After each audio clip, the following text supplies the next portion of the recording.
Champions Cup Saturday games are in the bag.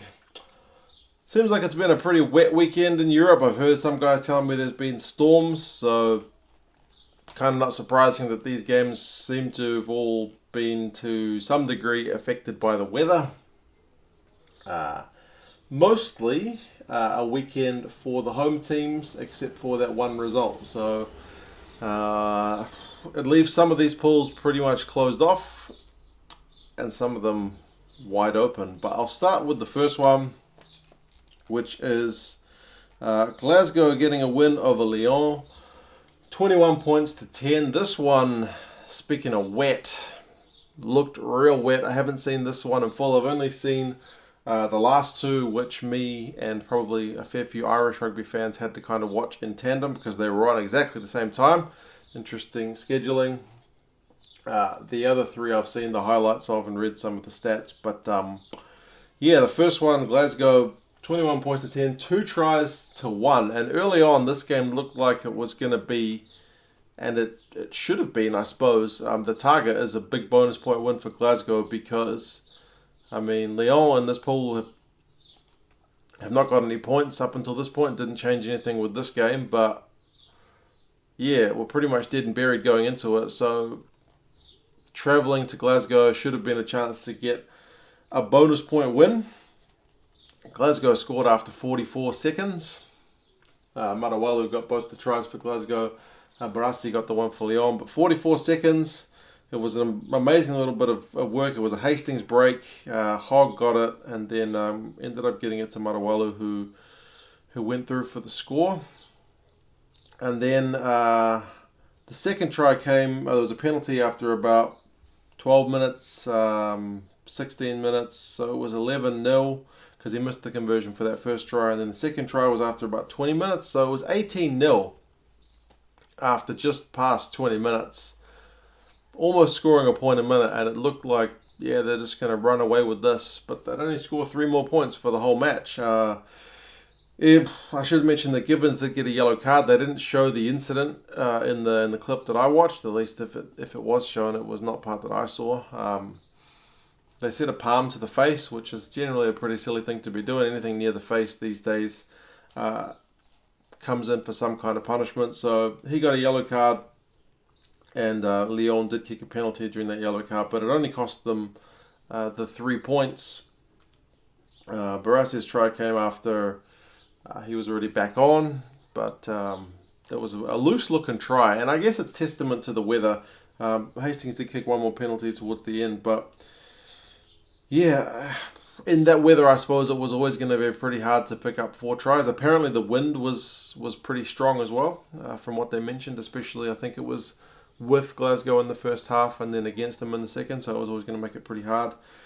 Etienne Oosthuizen, Hazen, red carded. Speaking of things to the face, it was kind of a forearm to the face. Silly. But I guess it doesn't really cost them anything because no points were scored in that time either. So, yeah. When you look at the stats of this one, run meters are pretty even. 361 to 357, so pretty much the same. Position and territory, Lyon actually had more of the ball, more of the territory. But tackling, 85% for Glasgow, 79 for Lyon. 139 tackles for Glasgow, so they were certainly having to put in a solid defensive shift to just get the 4 points, to be fair. Penalties conceded 8 to 10. And despite having less of the ball, turnovers conceded 21 to Glasgow, 16 to Lyon. So, yeah, it doesn't, I mean, take the 4 points. They're second in the pool on 14 points. Lyon, not a point to their name. So Glasgow are putting themselves in a good position, but there's still a bit of traffic around that kind of, those teams who want that second place spot. So a bonus point would have been welcome. But again, the weather was against them.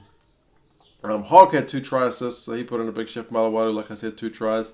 Hastings had a massive 8 defenders beaten. And Gray had 21 out of 21 tackles. So for Lyon, it was Sabella, who was their top tackle buster and top tackler. So he was doing a bit of everything. But yeah, 4 points, you take it, but you can't help but think would have been nice to get 5, but hey, can't complain too much about getting a win. The next one, Cardiff, 14 points, not enough to take down Saracens, who scored 26. The lead changed a couple of times in this game, and that's despite the fact that Saracens had a 10-point lead after about 16 minutes. I mean, Maitland's try, again, speaking of fast tries, it was before 10 minutes. Farrell missed a penalty early, but yeah, Maitland's try, and people have said he's not that quick. He certainly ran a very good line for that try, just on the outside. It looked like the play was going to come to nothing as well, so it was a really good little try from him. If you haven't seen the highlights, probably go have a look. But then, speaking of highlights, the Blues had a little bit of a slick scrum move to get Lilo's try.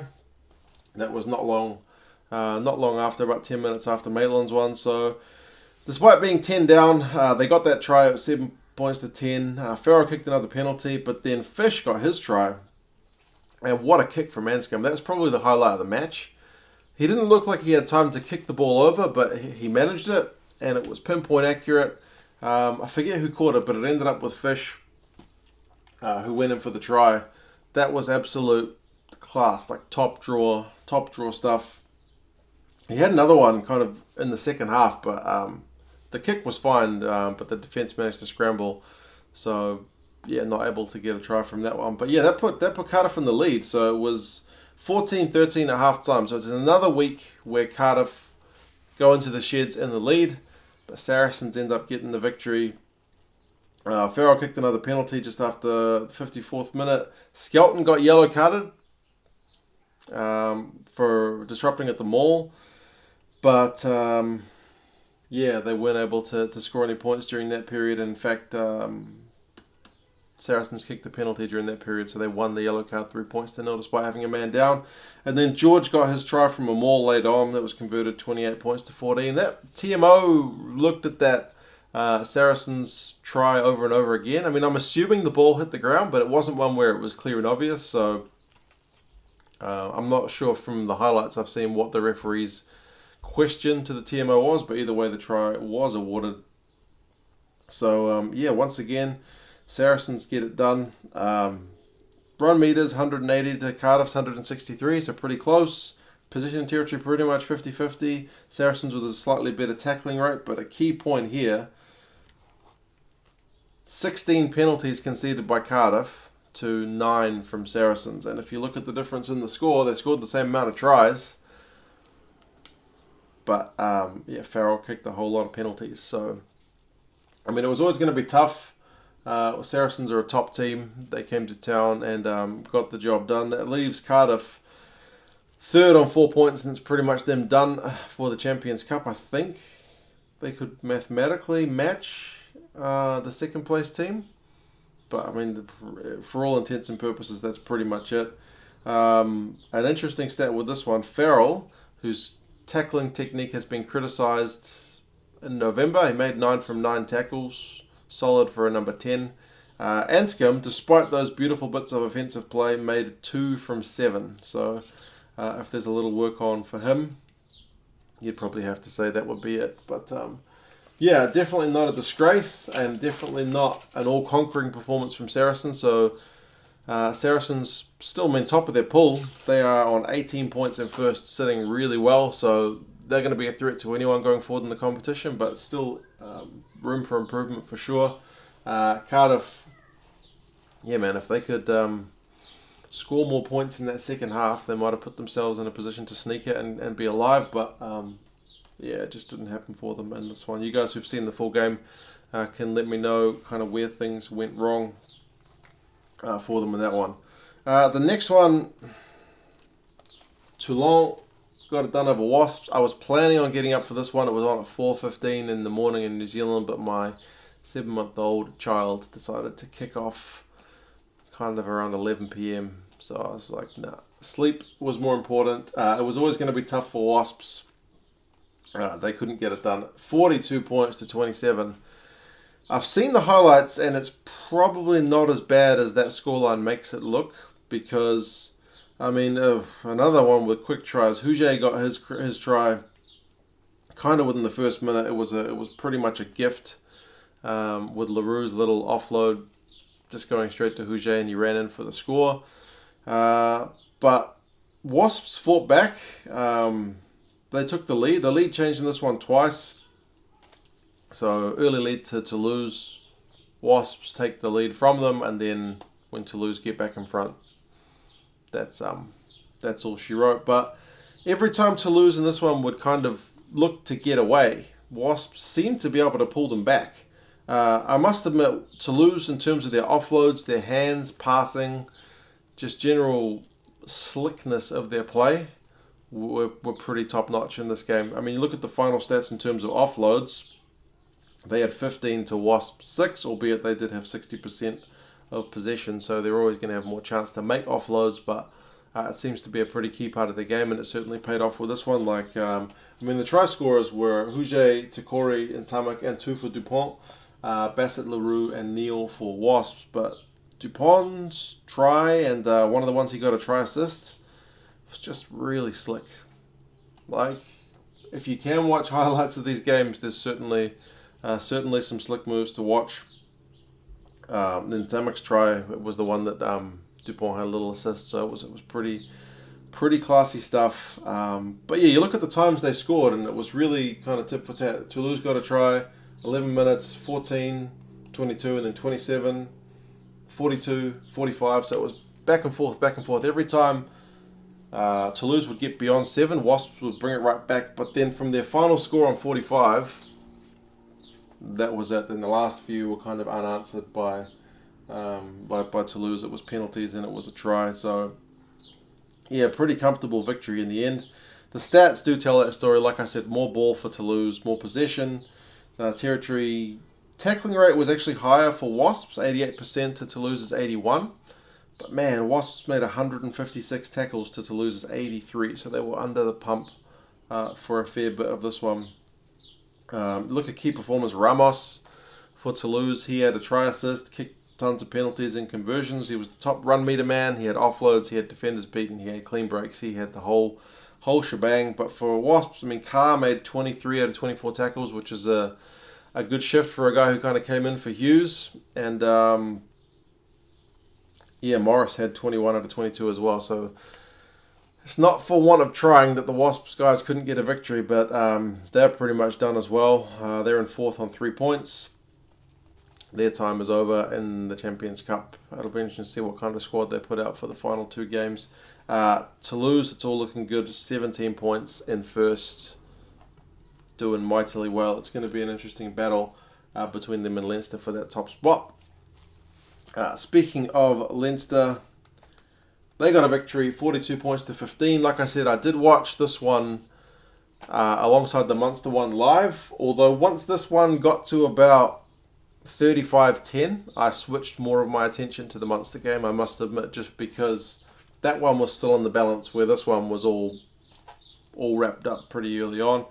Bath did take the lead with a penalty, but Conan's try, he had some power. It was Conan and then O'Loughlin. For his one, that was set up by a good break from Lama. Man, that guy's gas. I was thinking Conan's got the gas. Conan's got the power.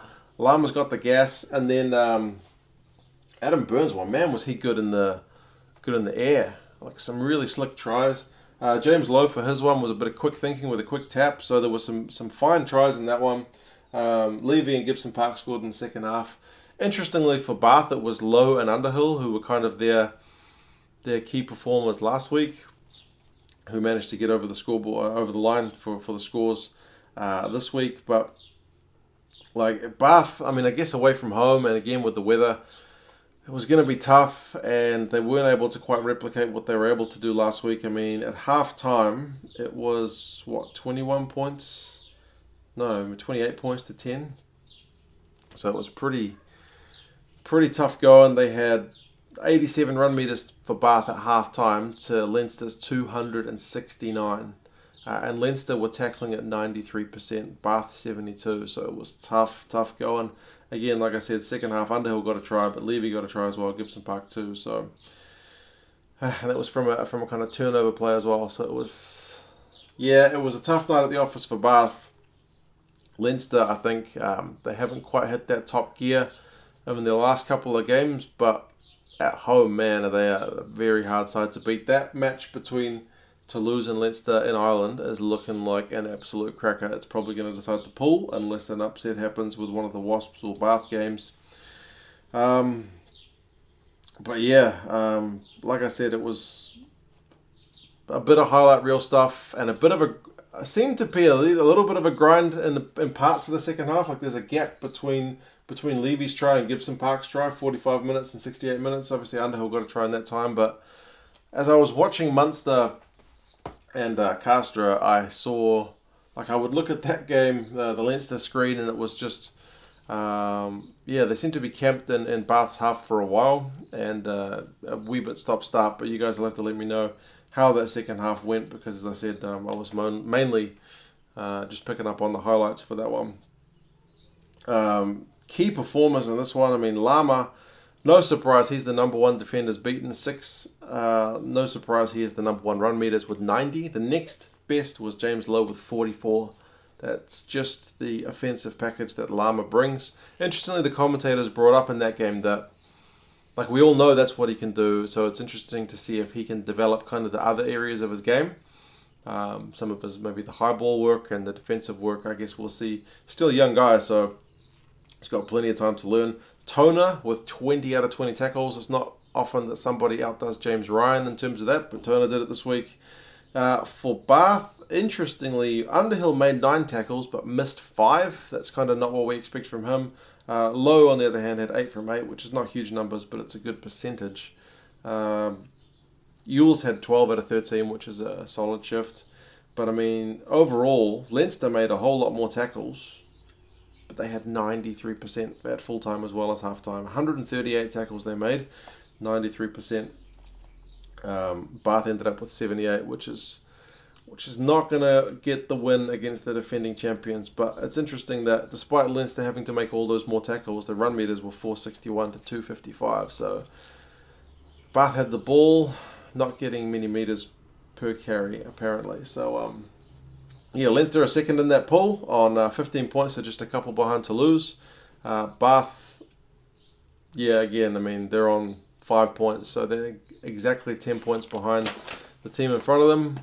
Pretty much game over for them in the Champions Cup. The last one, Castres against Munster. That pool is now wide open because Castres have managed to get a win. Munster were favoured going into it, but not able to get the job done.